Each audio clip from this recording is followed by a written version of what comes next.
नमस्कार, मैं डॉक्टर स्पर्श निगम आज एक नया जानकारी आप सभी के सामने लेकर के आया हूँ। मेरे साथ हैं धर्मेंद्र जी। ये केनरा बैंक में मैनेजर के पद पर हैं। इनको पदोन्नति भी कुछ समय पहले हुई है और इनके दांतों में कुछ समस्या थी। आज से कुछ समय पहले इन्होंने इस दांत की इलाज के लिए कुछ दवाइयाँ इस्तेमाल करी, परंतु इनको आराम नहीं पड़ा। और 1 महीने पहले जब ये हमारे पास आए, इनके दांतों में काफ़ी सूजन आ गई थी, मसूड़े में इन्फेक्शन था, जिसकी वीडियो मैं आप लोगों को पहले भी एक बार दिखा चुका हूँ। तो धर्मेंद्र जी अपने जो अनुभव वो बताना चाहते हैं। धर्मेंद्र जी बताइए। मैं सबसे पहले तो स्पर्श निगम डॉक्टर साहब का मैं धन्यवाद देना चाहता हूँ। उन्होंने मुझे मेरे दांत के अंदर क्या तकलीफ थी, प्रॉब्लम क्या थी, वो मुझे रियल अपना स्कैन करके और कंप्यूटर के थ्रू दिखाई। उनका जो क्लिनिक है वास्तव में बहुत ही एडवांस है, जिससे पेशेंट के सामने एक रियल पिक्चर प्रेजेंट कर देते हैं कि आपका ये दिक्कत है और यहाँ से अगर आप इग्नोर करेंगे इसको तो आप बहुत पीछे चले जाएंगे। हो सकता है अगर मैं इनिशियल स्टेज पे आ जाता तो शायद इतना मुझे टाइम नहीं लगता हीलिंग होने में, लेकिन फिर भी अभी भी मेरे पास सही टाइम था। डॉक्टर साहब सही टाइम से आ गया मैं, और डॉक्टर साहब बहुत ही हेल्पिंग हैं, अपने फील्ड के मास्टर हैं, बहुत ही एक्सपर्ट हैं और चीज़ों को बारीकी से समझते हैं और समझाते भी हैं। और मेरा अच्छा अनुभव रहा सर के साथ, और मैं सर को धन्यवाद देना चाहूँगा कि मुझे आप जैसे डॉक्टर मिले। धन्यवाद। धर्मेंद्र जी, आप मुझे ये बताइए कि इस दांत में आपने सबसे पहले ट्रीटमेंट के लिए क्या किया था 1 साल पहले जो आपने मुझे बताया?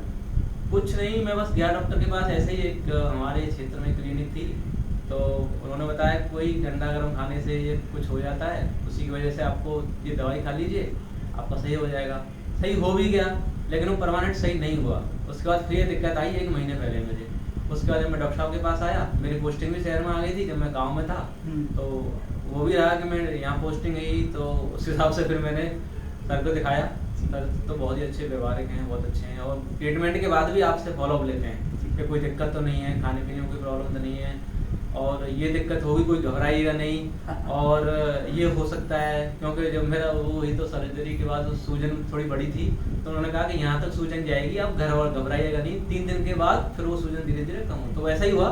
डॉक्टर साहब जो प्लान किया था वो सही हुआ, और आज मेरा फाइनली जो है इलाज क्लोज हो गया। तो जो भी दर्शक इस वीडियो को देख रहे हैं, उनको क्या संदेश देना? मैं ये देना चाहता हूँ कि दांतों को सीरियसली लें, और दांत हमारे जीवन का बहुत ही महत्वपूर्ण अंग है, और साफ सफाई पर विशेष ध्यान दें। और कोई भी अगर दिक्कत हो आपको दांत के अंदर, तो आप अगर शास्त्रीपुरम के क्षेत्र में और ज़्यादा कहीं और क्षेत्र में हैं तो निगम सर के पास आएँ। बाकी आप कहीं भी हों, बाहर हों या इंडिया के किसी भी कोने में हों, एक बार आप स्पेशलिस्ट से जरूर कंसल्ट करें दांतों के मामले, जिससे आपका जो इलनेस है वो बढ़ने ना पाए। वहीं के वहीं डॉक्टर उसको जो रोक सकता है, उसका ट्रीटमेंट करके, वो बहुत ज़रूरी है। धन्यवाद। मैं बस केवल यही एक संदेश आप लोगों तक पहुंचाना चाहता था कि दांतों में यदि कोई भी समस्या है तो कृपया उसको इग्नोर ना करें। देखिए, मेरे जो भी पेशेंट्स आते हैं मैं उनको सभी को एक सवाल यही बोलता हूँ कि देखिए, यदि दांतों का जो भी इलाज होता है वो दवाइयों से ठीक हो रहा होता तो हम इतना सारा सर्जिकल चीज़ें, एक्सरे, ये सब चीज़ें लेकर के नहीं बैठते। तो सर को भी ऐसी प्रॉब्लम थी, उन्होंने 1 साल पहले दवाइयाँ ली, लेकिन उसके बाद वो समस्या पूरी तरीके से सॉल्व नहीं हुई, जिसके खामियाजा ये भुगतना पड़ा कि उसके ऑपरेशन हमें करना पड़ा। इनकी छोटी सी गांठ बन गई थी दांत के ऊपर, जो हमने क्लीन करके ठीक कर दी है। लेकिन अब तक भी सर एकदम स्वस्थ हैं, और आज ये ट्रीटमेंट करके सबसे ज़्यादा मैं संतुष्टि महसूस करूँ। बहुत बहुत धन्यवाद। Thank you.